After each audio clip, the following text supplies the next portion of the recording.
Hello, everyone.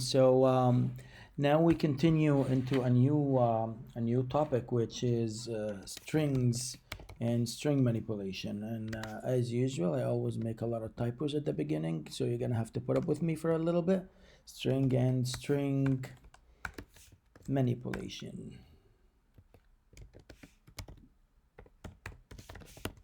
String manipulation. So this is strings. Strings are essentially a data type. We've seen strings. We've seen words.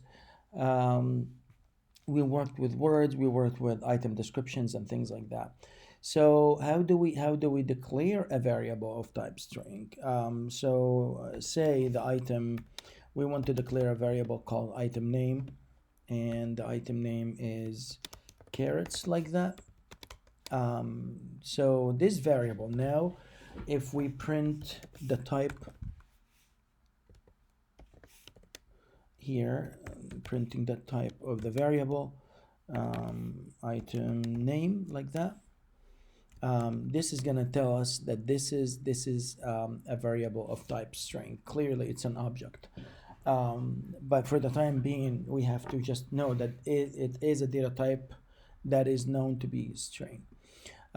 Strings can, because they are objects, they have a lot of built-in methods that you can work with, and they really help you doing all kinds of things. Um, you want all kinds of things that you would like to do.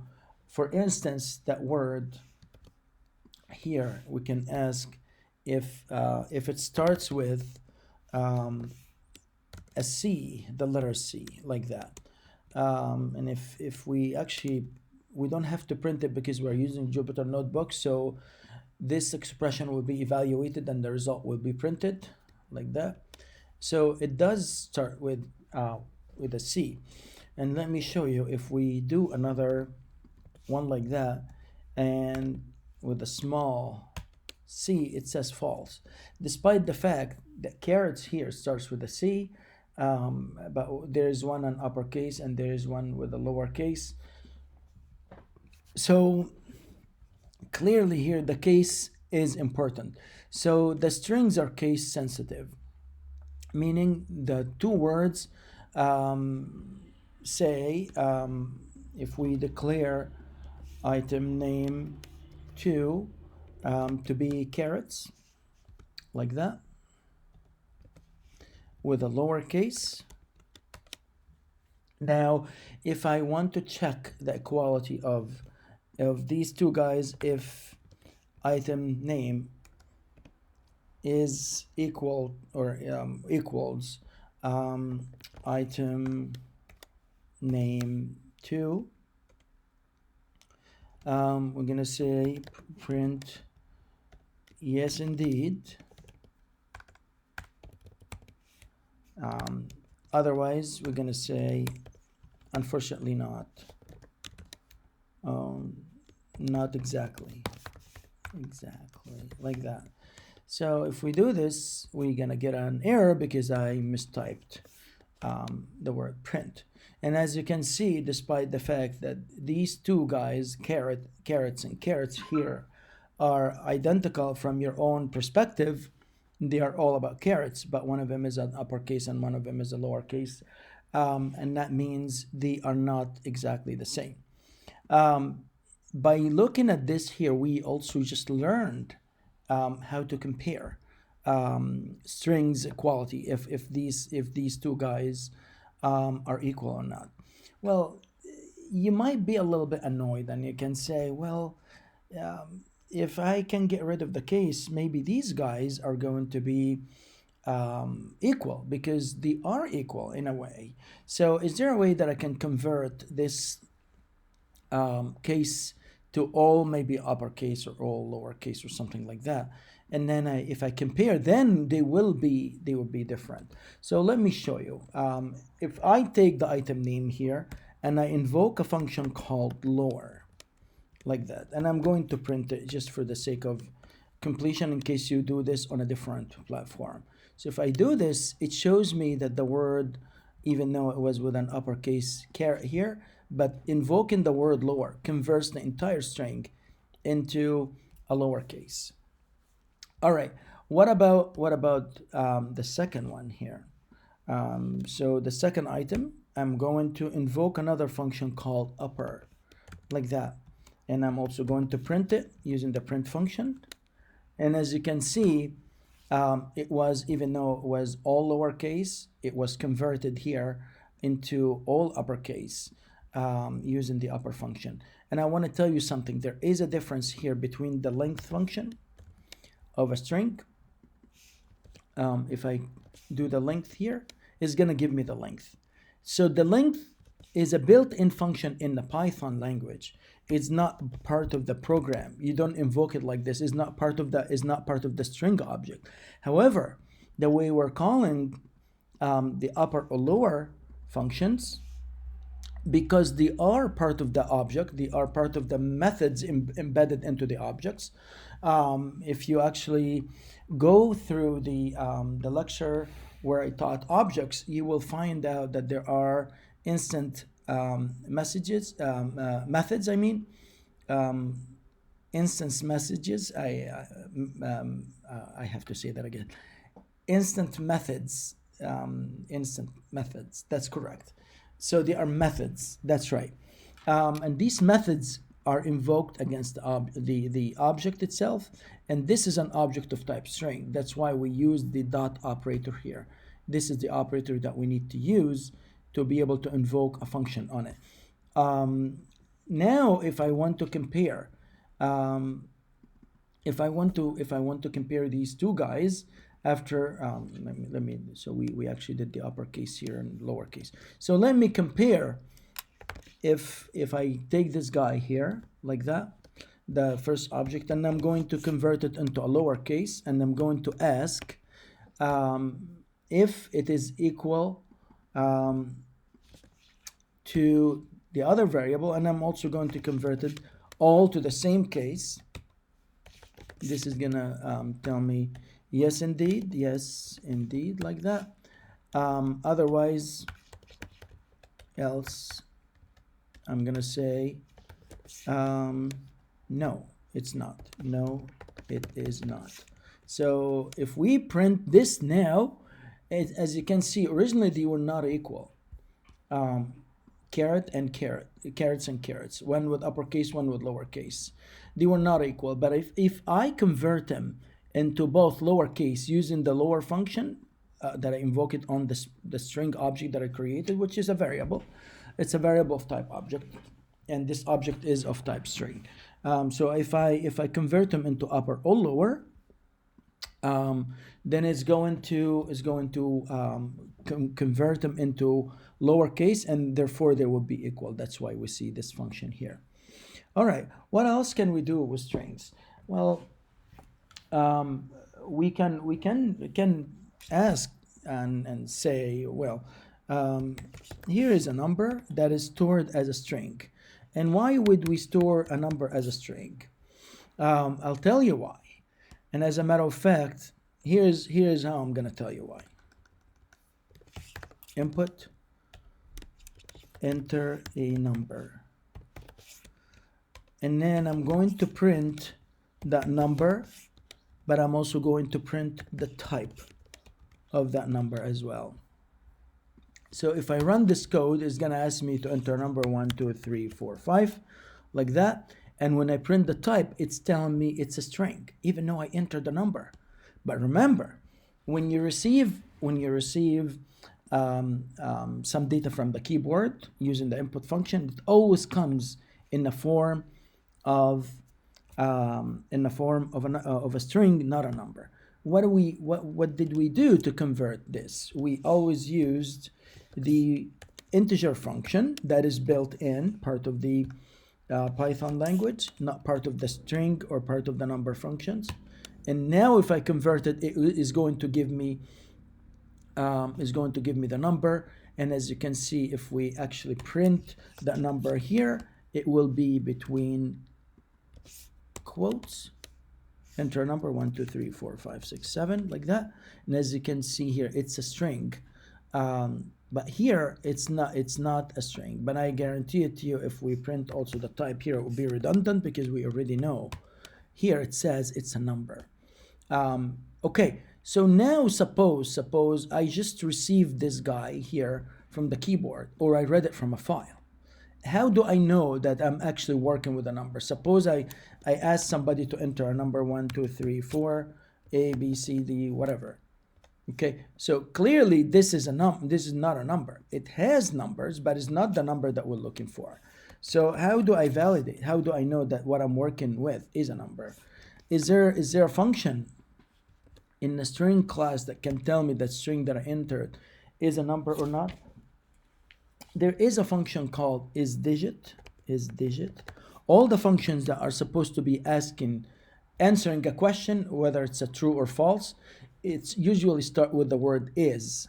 So there will be is an alphanumeric, is an alpha, is lowercase, is uppercase, is a space, is digit, and so on. So all these functions will always have to start with a is, and it will always give you a value whether it's a true or false. So if we run this here, it's going to tell us yes, it's a number for sure, because even though it's a string, but that string contains a number. So this is a really nice function here when you enter something from the keyboard, or when you read a number from a file, so you can actually validate. Suppose you're trying to enter some value from, you read a quantity or something, and this quantity came from a file. So you really want to make sure that people have entered the quantity and they did not enter something that will break your program. So a function like this is a really nice function. What about what else? What about if this number here is, let me run it one more time, 1 2 3 4 5 A B B C D, like that. So that would be an alphanumeric. Is there a function that can tell me that this is an alpha numeric? There is. So the function also starts with is, and then al, and then num, like that. And this is going to tell me that this is indeed an alphanumeric. And if I actually run the function now that's called isDigit, like that, this is going to give me false now, because the last number that we entered, we said it was a number, even though it's an alphanumeric. So working with strings is very important, because you're going to be reading from files, you're going to be getting data from all kinds of data formats, a lot of data embedded in a form of files, different files, XML files, plain text files, JSON format files, RDF files, and so on. You're going to have a lot of those guys. Also, if you actually read data from before we go get ahead of ourselves, is this all we can do with the string? Well, let's write. Can we work with more than just one word at a time? Yes, indeed. So let me write the sentence here. Today is a sunny and lovely day to be outside. A nice walk would be wonderful. All right. So now this is a sentence here. How do I work with that sentence? Well, the sentence is still a string. And let me show you. I'm going to print the type of that sentence, and it will tell me it's a string. How do I work with that string? Maybe it would be very helpful if I break it into words, maybe, and then start asking questions about the words in there. Okay, how do I break that string into words? So there is a sentence here. I can break using a function called split. And the split function doesn't take any parameters. By default, it will break based on the spaces here. So there is a space between these words. This is going to be the default. The default that the function, if it doesn't take any parameters, then it will break that sentence or that very long string, not very long, that long string, into words, and these words will be broken into words. So the split function here is going to give me a bunch of words. So now let's work with these. Let's print the words, okay, and let's also print the type of the words. So we want to know what type, what kind of variable the words are that are going to return. So beautiful. What we see right now is all the words been separated from each other by the space here. So today is by itself, is by itself, a by itself.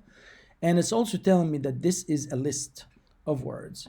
Okay, very good. So now what we can do with that list is as follows. We can always ask for each word in the list here, list of words. We can ask questions.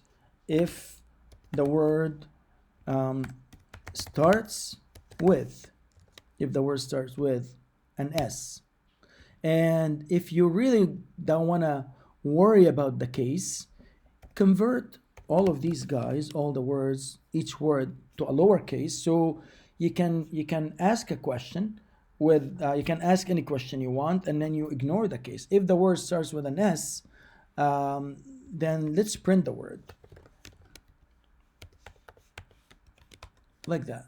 So clearly here we were able to print a word that starts with an S. Okay, let me ask another question. Else if the word, and I'm also going to convert it into lower, so I can ask any question without having to worry about the case. What if the word ends with, say, the letter Y? Let's print the word. We're going to print the word, and we should see at least maybe 3 or 4. Oops, here we go. So today is a word that ends with a Y. Sunny is a word that ends with a Y. Lovely and day. So we actually saw 4 words. This is really fantastic now.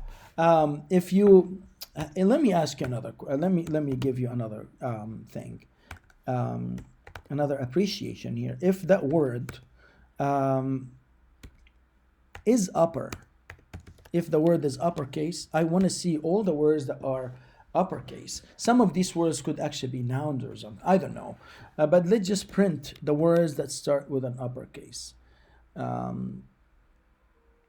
Where is it?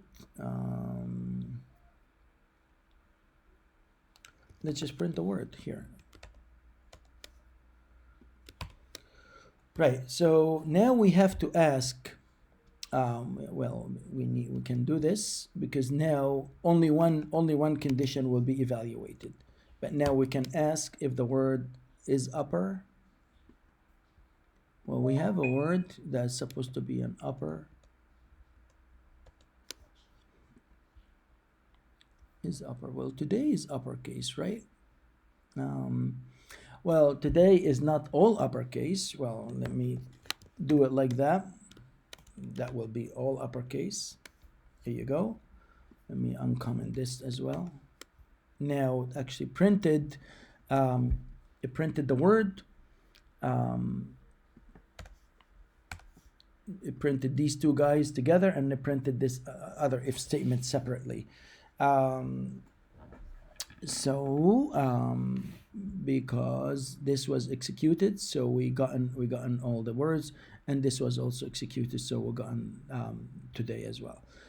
So as you can see, there's a lot to do. We can also measure the length of the words. If the word is greater than, say, let's get the length of the word. If the length of the word is greater than, I don't know, greater than um, maybe more than three. Sometimes the words that are really short could be really noise. They're not useful in applications. So we're just gonna print all the words that are greater than three letters or equal, greater than or equal. Maybe we should just make it greater than. So these are all the words that are greater than three letters. There is a lot more to do with strings, but this is a really nice introduction that I will leave you with it for the time being. Hopefully, you will be inspired by this example here. Hopefully, you can come up with your own and start playing some games. There are a lot of games you can play with strings, and then we can continue next time for the sake of making this introduction short and sweet. Shoot me an email, ask me questions, or write me some comments, and as always, thanks for watching.